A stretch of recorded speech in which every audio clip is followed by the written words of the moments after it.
annabi sallallahu alaihi wa alihi wa sallam, hadisin muslim, ya ce Allah ya ce, ba hadisul kudusi ba, Allah ya ce thalathatun ana khasmuhum yawmal qiyamah.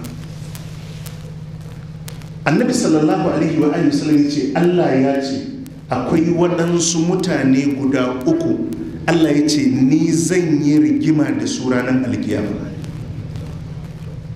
Idan aka tada alkiyama, duk bayi hakkoki da yake tsakanin bayi Allah shari'a yake yi a tsakaninsu. Alaysa Allahu bi ahkamil hakimi. Allah alƙalanci zai yi tsakanin bawa da bawa, wani da wani. Ya ce to akwai waɗansu guda uku, su ba shari'a Allah zai yi tsakaninsu da abokan kusumarsu ba. Allah ya ce ni ne zan karɓa ma waɗannan mutanen faɗan a ranar alkiyama. Wadda Allah zai yaƙe shi zai kai labari? Jama'a mun fahimta? Annabi sallallahu alaihi wa sallam ya ce rajulun a'ata bi thumma gadara, mutumin da ya ba da alkawari ko rantsuwa ko wata amana ko ya yi wani bayani, Allah ya ce da ni, kuma ya zo ya yi ha'inci.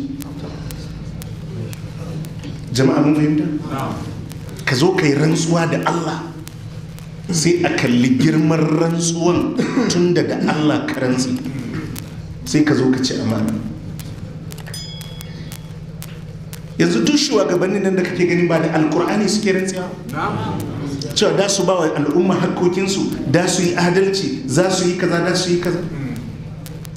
Duk wadda ya rantse da Allah, duk wadda ya rantse da Allah, shi yasa a mu'amalar rayuwa man sagir, idan ka ga wani zai alakantar da kai da addini ko gaskiya ko amana, ka ce mishi zan kawo garanto. Wato karka yadda a kalli Allah da manzan Allah da addini da wannan a gaskata ka kuma ka ci amana. To in ka ci amana ka shiga uku. Jama'a mun fahimta? Wani zai yi mu'amalan da kai ne saboda kai yana ganin mutumin Allah ne, kai mai gaskiya ne, ka san Qur'ani, ka san tafsiri, ka san hadisi, ka san gaskiya. Yana ganin to da wannan za a yarda da kai, sai ka zo ka yi rashin gaskiya. To Allah ya ce shi kuma da kai zai yi rigima, tunda da shi kai aiki ka ci amana. Rajulun a'ata bi, mutum ne da ya yi wani abu da ni, in ji Allah, sun magadara, kuma sai yaudari mutane. Wa rajulun ba a hurran fa'akala samana, da mutumin da ya kama ɗa, ba bawa ba, ya kama ɗa, ya sai da shi ya karɓi kuɗi kuma ya ci kuɗi. Ko bawa ne, ai sai in bawan ka ne. Wannan fa ɗa ne, duk waɗanda suke kidnapping ɗin nan sun shiga cikin wannan hadisi. Ka kama mutum ɗa, ba bawa ba, ko bawan ne ma ai ba bawan ka ba. Ka kama ɗa ka rike, ka ce sai an baka kuɗi ka sake, tukunna ka karɓi kuɗi kafin ka sake shi. Annabi ya ce duk wanda ya yi haka, Allah ya ce da ni zai yi rigima ranar alkiyama. Ba za a bar shi da wanda ya yi kidnapping ɗinsan ba. A'a. Annabi ya ce wa rajulun ista'jara ajiran fastawfa min, da mutumin da ya kwadagwantar da wani dan kwadago, wani lebura, wani ma'aikaci, ya sa shi mishi aiki. Walam yu'tihi ajra, bayan ya gama aiki bai bashi ladansa ba. Annabi ya ce to idan aka tada alkiyama, yalla boy ba da kai da wannan leburan za ku yi shari'a ba. Allah ya ce da ni da kai za a yi rigima.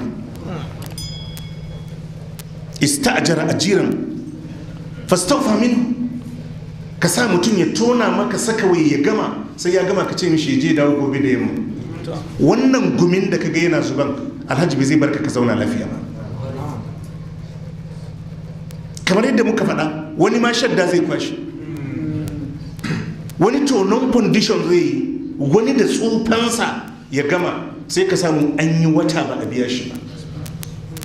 Idan mutum ya maka aiki a matsayin lebura, ya ma kwadago a gona, karka yadda ka ce mishi sai kun zo gida ka bashi kudinsa. In ya gama, kafin guminsa ya bushe, kirga kudinsa ka bashi. Babban abin tsoro a harkar leburori, karka dinga damuwa da siminti ko rodi ko block da zaka saya. Abinda zai fi daga ma hankali kudin leburori. Idan ka samu kudin block da rodi da siminti, amma kudin ma'aikata da zaka biya bai dame ka ba, wani rami ne da in ka shiga zai yi wahala ka fita. Duk wadda ka sa shi aiki, ka tabbatar kafin ya gama a ladansa da za a biya shi yana ajiya a ƙasa. Yanzu ba haka mutane ba suke ba? Mutum sayan siminti bai mai wahala ba, sayan block bai mai wahala ba, sayan rodi bai mai wahala ba, ya kai tirakta a gonan ko ya shaci gona hektoti da yawa duk bai mai wahala ba. Amma kudin wadda suka mai feshi ko suka mai noma, a nan ne da su yi ta kai kawo. In ka gansu a kofar gidansa sai ka ɗauka maula suka zo, alhalin haƙƙinsu ne a wurinsa. Karka yadda ka je gaban Allah da haƙƙin wa'annan mutane.